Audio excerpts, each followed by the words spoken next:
Let's clap it up for Justin. It's weird. Oh, okay, I see.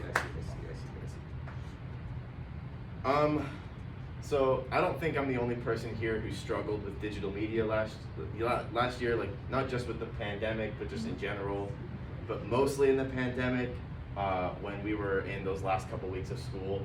I graduated from digital media junior year with a 60.9%, which is a passing grade. So, you know, it amounts to something. So, you know, with that momentum that I had going into the summer, I got a job, and, you know, as you could assume, I got fired really fast. So at the same exact place that I got fired from, I got another job. So my boss was very skeptical. She gave me an ultimatum. She said, if you are late one time, I will fire you. And so that was a lot of motivation. I was working with children. I was a camp counselor.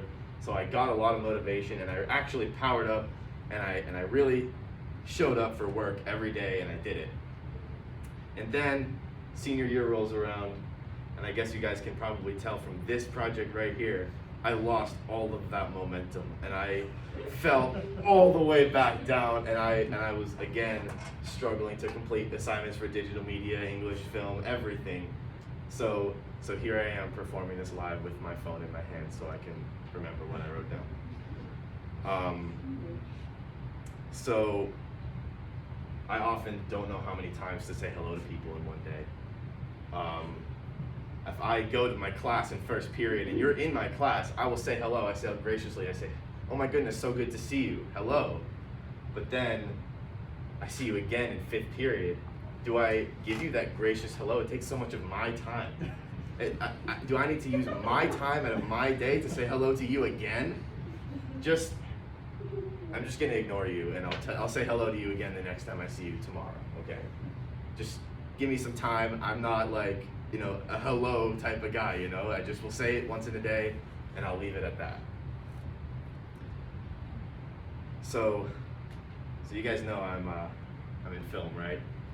So you guys can imagine in like 5 to 10 years I'll be living in Hollywood in the hills with a huge mansion, right? That's what you guys imagine with that, right? Right? Yeah? Yeah. Yeah? Okay? Yeah? Yeah, that's what I thought too. So yeah, that's gonna be good. So in middle school, I biked to school in middle school.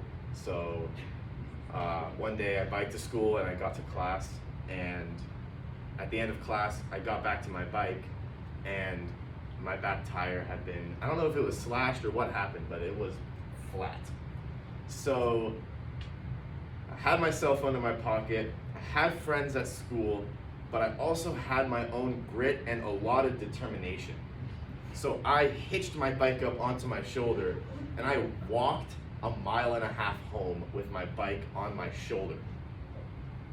And so after about a mile of walking, not biking, I was definitely not biking. After about 1 mile of walking home, I couldn't, you know, put my bike up on the tire like that and like walk home and you know, carry my bike easily because the back tire had been popped. So I was carrying my bike, and I got to the point where these people could be considered my neighbors, okay? These people are my neighbors, and they're doing gardening in their garden, and they see me with a flat tire, carrying my bike home with a backpack on with all my school stuff in it. They see that, you know, I can picture this, like they're like this, they're looking at me, they're like, who's that? And I'm laboring, just slaving away, taking my bike home, and they say, hey, do you need help? And I said, yes, please. And they said, well, that sucks. And I had to walk my bike all the way home again. Thank you very much. All right, thank you. Yeah, I'll go ahead. Okay, audience questions, comments. Good job.